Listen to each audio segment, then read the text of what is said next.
So, all right, working my way back, I'm going to check. I'll start here with the mirror. I want to make sure that the mirror is properly attached to the vehicle.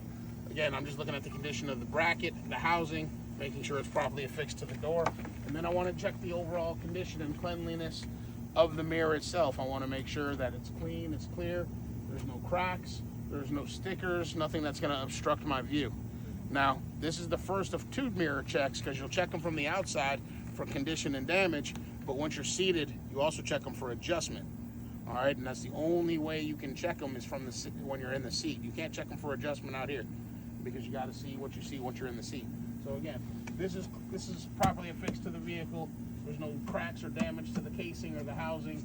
The bracket itself, the mirror is clean. It's not cracked. There's no unauthorized stickers. It's not excessively dirty. There's nothing that's obstructing my view. From there, I'm going to check the door. I just want to make sure that the door opens and closes. I want to make sure that the hinges are, tight.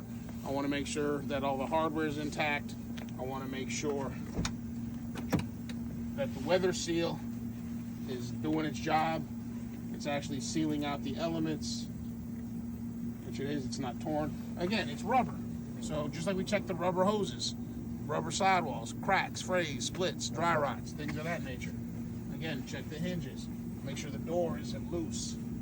Make sure everything works on it. It's in good, sound working order. From there, I'm going to work my way down. I want to check the steps. I want to make sure that the steps are properly bolted to the truck. They're secure and strong enough to support my weight. They're free of debris or contaminants. I'm not going to bust myself open when I, slip and fall on them or anything crazy like that. From there, I'm going to check the batteries, which in this particular truck, they're right here.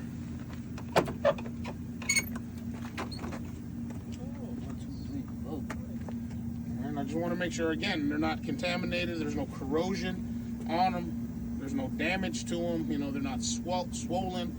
None of the wires are loose or missing. They're not excessively dirty. And then, of course, I want to check the battery box, the housing. I just want to make sure it was secure. It opens, it closes, and it locks.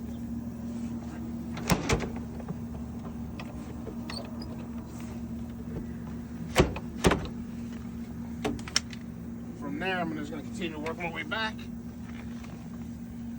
Right here I have my DEF tank, which is my diesel exhaust fluid.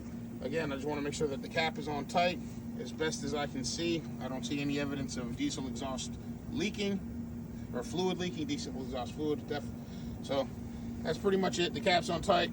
I can't really see the tank, but as best as I can see, I don't see any damage to the tank. I'm going to work my way here.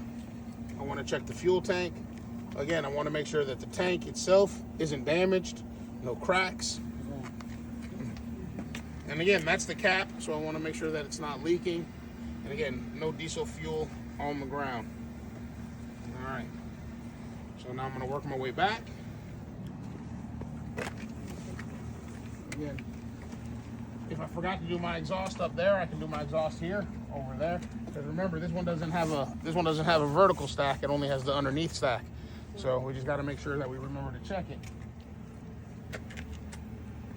All right, now from there, I'm going to check the entirety of my frame. All right, from the front of the vehicle to the rear of the vehicle. All right, the frame is not properly mounted. The frame isn't mounted to anything. Everything is mounted to the frame. All right. So again, words matter, because when you start talking like that, it just really tells your examiner that you don't know what you're talking about. You're just saying a bunch of words. All right. So I want to make sure my frame is properly mounted, because when you tell me that, I'm just go skirt. Mounted to what?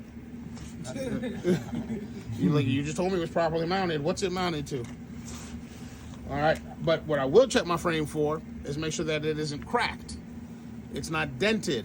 There's no unauthorized drill holes in it. And if I see any visible cross members, because basically the frame goes like this, it's like a ladder. So the long pieces are called the longitudinal pieces of the frame, longitudinal, and then you have the cross members. So I want to make sure none of the visible cross members are loose. All right, they're not damaged. None of the nuts or bolts are missing. All right, there's this big catwalk right here. All right, I want to make sure that this catwalk and these steps are, again, properly bolted to the frame. All right, they're safe. They're strong enough to support my weight. I can get up there. They're free of debris. You know, nothing's gonna cause me to hurt myself when I'm working back here. And then once I'm done with that, I'll get underneath and I'll check the drive shaft as far as I can see from the front of the vehicle all the way to the rear of the vehicle. All right. I want to just make sure that the drive shaft isn't cracked. All right. There's nothing bound around the drive shaft. There's no debris, nothing hanging from the drive shaft. All right. None of the drive shaft yokes are, cracked. All right. Now that I'm done with that, I can start on my coupling system. And then here's where, again, if you have any lights back here, you can do the lights and reflectors. If you see any, like we've got lights and reflectors here. And see, and that's the thing, there's no set order because I forgot to do the reflectors. So I'm gonna come back. I got a reflector here. I got a reflector here. I wanna make sure that it is properly affixed to the vehicle, meaning secured properly. I wanna make sure that the lenses are not cracked. All right, they're not hazed over, they're not excessively dirty, and then I want to make sure they're of the proper color. Which, if it's in front, and this is the same on your car too, if it's in front of the rearmost axle, it has to be clear or yellow. So what's your cars again? A reflector. What if I call it a blinker? I don't think that is a blinker. Okay. I think it's just a reflector on the door. It might be. I'd have to turn the truck on, but I don't think it is. I know this one might be. Yes, sir.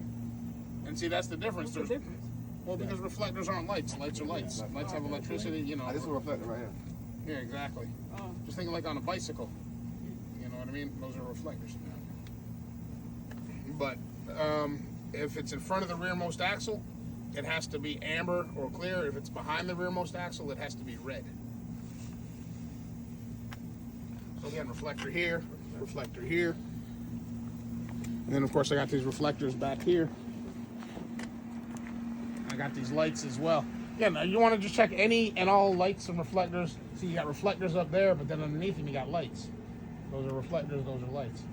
So again, reflectors properly affixed to the vehicle, clean, clear. Same with the lights. They're not cracked, they're not broken, the lenses aren't excessively dirty or anything of that nature.